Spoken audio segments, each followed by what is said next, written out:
Hello everyone, आप सभी का स्वागत है मेरे YouTube channel black and orange पर। और मैं हूँ आपका अपना सचिन जैन। आई होप आपने मेरा दूसरा पार्ट भी देखा होगा मॉडल का। मैंने इसके दो पार्ट में इसको डिवाइड किया है। पहले मैंने इसका बेसिक बनाया था, फिर इसका जो कप का हैंडल है वो बनाना सिखाया, फिर प्लेट बनाना सिखाया, फिर मैंने इसका डिटेलिंग सिखाई। राइट, आई होप आपने इसको बिना देखे भी प्रैक्टिस की होगी। राइट, अब हम आगे बढ़ते हैं। एक मॉडल सिर्फ शेप से ही कंप्लीट नहीं होता है। राइट, ये तो आप मानते ही होंगे, है ना। एक मॉडल सिर्फ शेप से ही कंप्लीट नहीं होगा, सिर्फ ये शेप बनाने से ही अच्छा नहीं दिखेगा। राइट, उसके लिए हमें रियल लुक भी देना होता है। बहुत प्यारा सा मटेरियल और शेडर का यूज भी करना पड़ता है। राइट, जिससे कि हमारा जो मॉडल है वो बिल्कुल रियलिस्टिक लगे, ऐसा लगे कि हाँ ये वो चीज़ यहाँ पर रखी हुई है। तो आज हम अपने कप मॉडल को और भी रियलिस्टिक बनाएंगे। राइट, बहुत ही प्यारा सा एकदम एकदम रियल वाला फील हम लाने की कोशिश करेंगे। राइट, कह सकते हैं जो सिरेमिक आपने देखा होगा, वाइट कलर का जो सिरेमिक एकदम ग्लॉसी और रफनेस जो बिल्कुल बहुत ही कम होता है उसमें, और मतलब बहुत प्यारा लगता है वो देखने में। राइट, आपने अगर होटल या रेस्टोरेंट में देखा हो, वो कप जब लेके आते हैं उसमें कॉफ़ी चाय वगैरह आती है, तो वो कप अलग ही लगता है देखने में, मतलब वो है प्रीमियम फील देता है। राइट, तो चलिए बिना टाइम वेस्ट किए शुरू करते हैं। ओके, तो सबसे पहले आपको क्या करना है, आपको आ जाना है शेडिंग वाले ऑप्शन में। राइट, क्योंकि ब्लेंडर ने अपने आप ही ये वर्क स्पेस बना के दिए हैं, तो हमें शेडिंग पर क्लिक करना है। ये आ गया हमारा शेडिंग का वर्क स्पेस, ये पूरा वर्क स्पेस है। ये क्या है ये मैंने बताया है आपको पिछली वाली वीडियोस में, तो मैं शेडिंग का जो मैंने वर्क स्पेस समझाया है वो मैं आई बटन पर आपको वीडियो दे दूंगा, वहाँ पर आप देख सकते हो। ओके, अब आपको क्या करना है, ये हमारा सीन हो गया। पीछे का जो दिखा रहा है वो होता है HDRI। जैसे ही मैं शेडिंग पे आया तो ये यहाँ पर आ गया। राइट, तो इसके बारे में मैंने बताया हुआ है। ये होता है हमारा वायर फ्रेम। ठीक है, वायर फ्रेम हमारा शो होता है, तो सॉलिड भी बोला जाता है। और ये हमारा होता है शेडिंग। ये तीसरा वाला जो होता है वो होता है हमारा शेडिंग, या कहें मटेरियल प्रीव्यू वगैरह भी कहते हैं। हम जब इसमें मटेरियल वगैरह अप्लाई करते हैं तब हमें यहाँ पर वो शेडिंग या मटेरियल हमें शो होते हैं। राइट, और ये होता है हमारा फाइनल रेंडरिंग वाला पार्ट होता है, जब हम लाइटिंग वगैरह ऐड करते हैं तब वो चीज़ हम यहाँ से देख। अब हम मटेरियल अप्लाई करते हैं। ये नीचे वाला पार्ट आप जो देख रहे हो ये होता है नोट बेस जो होता है ये। और अगर आप चाहो तो यहाँ से भी आप जा सकते हो। ये है मटेरियल प्रॉपर्टी। ठीक है, ये और ये दोनों सेम ही है, कोई इन दोनों में कोई डिफरेंस नहीं है। मॉडल को सिलेक्ट करना है, जिस पर आपको अप्लाई करना है उसको सिलेक्ट करना है, फिर आपको न्यू पे क्लिक करना है। यहाँ पर भी न्यू का ऑप्शन है, यहाँ पर भी न्यू का ऑप्शन है। ओके, तो दोनों कोई अलग नहीं है, ये सब सेम है। राइट, मैं यहाँ पे न्यू क्लिक करूँगा, आप देखोगे थोड़ा बहुत चेंज होगा। क्या होगा, ये आप देख रहे हो, ये हम इसको बोलते हैं नोड। ठीक है, अगर आप इससे कनेक्ट रहता है, ये होता है आपका आउटपुट, मटेरियल आउटपुट। अगर ये इससे कनेक्ट नहीं होगा तो यहाँ पे मटेरियल अप्लाई नहीं होता है। राइट, अब हमें बनाना है सिनेमैटिक मटेरियल, जिसको हम प्रीव्यू के तौर पे देखेंगे। अब ये हमारा मॉडल है, ये हमारा रेफरेंस है।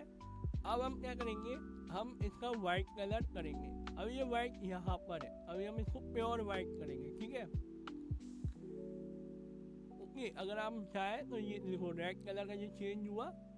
ओके, और ये देखो हम और भी चेंज कर सकते हैं। राइट, मुझे सिर्फ वाइट कलर चाहिए तो ये वाइट आ गया। अब इसमें ग्लॉसीनेस नहीं है, इसमें देखो ये ग्लॉसी आ रहा है, अब वो कैसे होगा।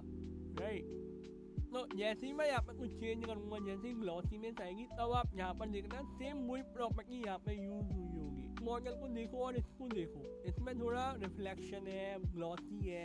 राइट, ये थोड़ा मतलब कितना ग्लॉसी है, एकदम फ्लैट सा नजर आ रहा है ना।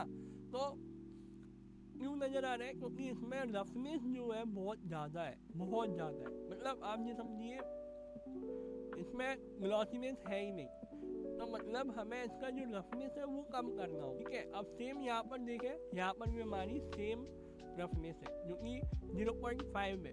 ओके, जैसे ही मैं इसको कम करूँगा आप देखना, अब आप देखो, ये देखो, ये आपको दिख रहा है, ये देखो कितना अब ये ग्लॉसीनेस वाली फील आ रही है। ये देखो, ये ग्लॉसीनेस और ये ग्लॉसीनेस। अब सवाल ये आता है कि हमें रफनेस कितनी कम रखनी है। रफनेस आपको रखनी है अराउंड 0.1 से लेकर 0.2 तक। क्यों? क्योंकि हमें इसमें बहुत ज़्यादा ग्लॉसीनेस चाहिए, राइट। रिफ्लेक्शन नहीं चाहिए, हमें ग्लॉसीनेस चाहिए। तो हम 0.1 से लेके 2 तक करते हैं। 2 एक बार करते हैं, थोड़ा सा मैं कम करना चाहूँगा, मैं इसको 1 ही करता हूँ। ठीक है, अब आप यहाँ पर देख लो, रफनेस मैंने 1 करी है, 0.1, यहाँ पर भी आपकी 0.1 आ गई है। तो इन दोनों में कोई अंतर नहीं है, बस ये है कि किसी को अगर ऐसे यूज़ नहीं करना है तो वो इस यहाँ से यूज़ कर सकता है। 3ds Max में भी ऐसा ही होता है, ज़्यादातर इस तरह का ऑप्शन आता है। पर अगर कोई किसी को अगर इस तरीके का सीखना है तो वो ऐसा भी सीख सकता है, राइट। आई थिंक माया में भी होता है। ओके, अब हम आगे बढ़ते हैं स्पेकुलर। तो वो भी हमें ज़्यादा मतलब नहीं करना है, मतलब थोड़ा सा हम 0.5 से 7 या 8 के बीच में रख सकते हैं। ओके, अभी आपको कोई अंतर नहीं दिखेगा क्योंकि देखो मैं कम ज़्यादा करूँ, ये देखो जो ग्लॉसीनेस होता है उसको हम एडजस्ट करते हैं लाइट के अकॉर्डिंग। तो इसको मैं अभी मैं ज़्यादा नहीं छेड़ूंगा, जब हम लाइट वगैरह अप्लाई करेंगे तब हम इसको बनाएंगे। ठीक है, तब हम इसको एडजस्ट करेंगे। ओके, अब आपका ऑप्शन आता है ये क्लियर कोड। ये क्या काम करता है आपका? कह सकते हैं कि ये एक्स्ट्रा रिफ्लेक्शन के लिए काम आता है। हल्का सा थोड़ा क्लियर मतलब पहले ब्लर सा नजर आ रहा है, देखो थोड़ा सा ब्लर है, मैं इसको बड़ा करता हूँ। आप ये रिफ्लेक्शन देखना, ये अभी थोड़ी सी ब्लर है, ये थोड़ी क्लियर हो जाएगी। देखो ये क्लियर हो गई, पर इसको हम ज़्यादा नहीं रखते हैं, हम इसको सिर्फ 0.1 तक या 0.2 एडजस्टमेंट के अकॉर्डिंग रखते हैं। जब हम लाइट वगैरह अप्लाई करेंगे तब आपको बहुत अच्छे से समझ आएगा। ओके, हाँ यहाँ से आप देख सकते हो, ये चीज़ देखो। अगर आपको और अच्छे से क्लियर से देखना है हम HDRI भी चेंज कर सकते हैं, राइट। ज़्यादातर अब ये भी एक चीज़ होती है कि हम मॉडल कहाँ पर यूज़ करते हैं, वो भी बहुत इम्पोर्टेंट होता है HDRI यूज़ करने का। हमने देखा है ज़्यादातर जो कप वगैरह होते हैं वो इंडोर में ज़्यादा होते हैं, राइट। तो हम इंडोर का कोई ऑप्शन देखते हैं, ये वाला,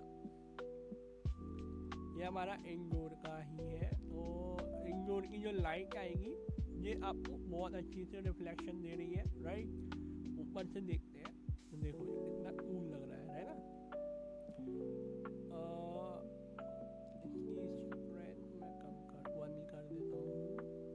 ब्लरनेस मैं कम करता हूँ ताकि आपको अंदर का वो दिखे। ठीक है, तो हाँ ये आपको सही दिखाएगा।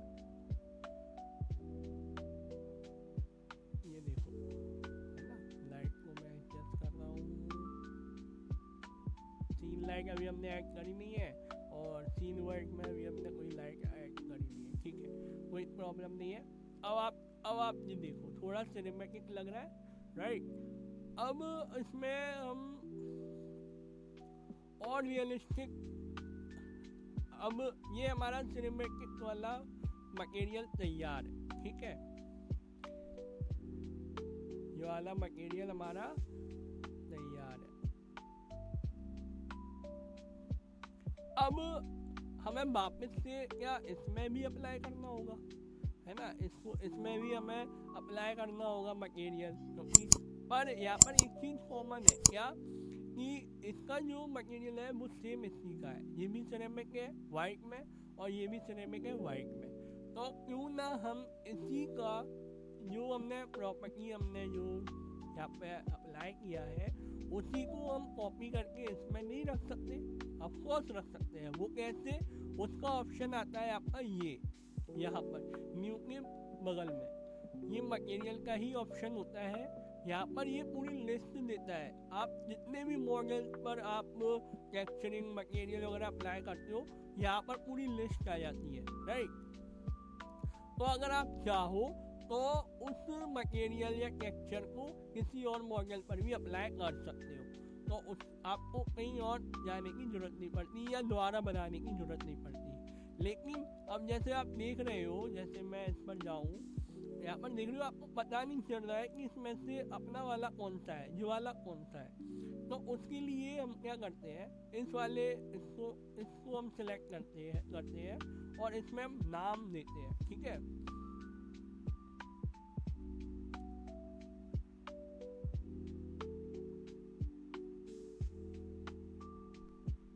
ठीक है, तो मैंने ये सिरेमिक मटेरियल नाम दे दिया है। जैसे ही मैं इस पर क्लिक करूँगा और जैसे ही मैं इसको, ये देखो नाम आ गया, जैसे ही मैं इस पर क्लिक करूँगा इस पर भी वही सेम मटेरियल अप्लाई हो गया है, ठीक है। देखो ये शाइनिंग कर रहा है, ओके, ये देखो ये लाइट आई इस पर, ये शाइन करने लगा, राइट। तो ये होता है मटेरियल वगैरह अप्लाई करना, राइट। यहाँ पर वही चीज़ मैं अगर आपको यहाँ पर दिखाऊँ मटेरियल, ये देखो ये दिखाई दे रहा है, ठीक है। और ये हो गया हमारा रेंडरिंग का पार्ट, क्योंकि अभी नहीं दिख रहा है, राइट, क्योंकि हमने इस पर अभी कोई लाइट वगैरह अप्लाई नहीं करी है, कोई भी हमने कुछ भी नहीं किया है, राइट। तो वो हम सीखेंगे नेक्स्ट पार्ट में, राइट। तो अभी हमारी क्लास यहीं पर ही ख़त्म होती है। नेक्स्ट पार्ट जो कि 4th पार्ट आएगा आपका, जो कि होगा फाइनल रेंडरिंग, लाइटिंग सेटअप और सीन सेटअप और फाइनल रेंडर वगैरह कैसे क्या करते हैं वो सब मैं आपको सिखाने वाला हूँ। और हाँ, एक बात और, अगर आपको क्लासेस अच्छी लग रही है, मॉडल आप बनाना सीख पा रहे हैं और आपको काफ़ी अच्छे से समझ आ रहा है, टेक्सचरिंग का पार्ट भी आप बहुत अच्छे से समझ रहे हो, तो आप मेरे चैनल को सब्सक्राइब करिए, क्लासेस को लाइक करिए, कमेंट करना ना भूलें और अपने दोस्तों के साथ भी शेयर करें। तो मिलते हैं नेक्स्ट क्लास में, बाय बाय, गुड बाय।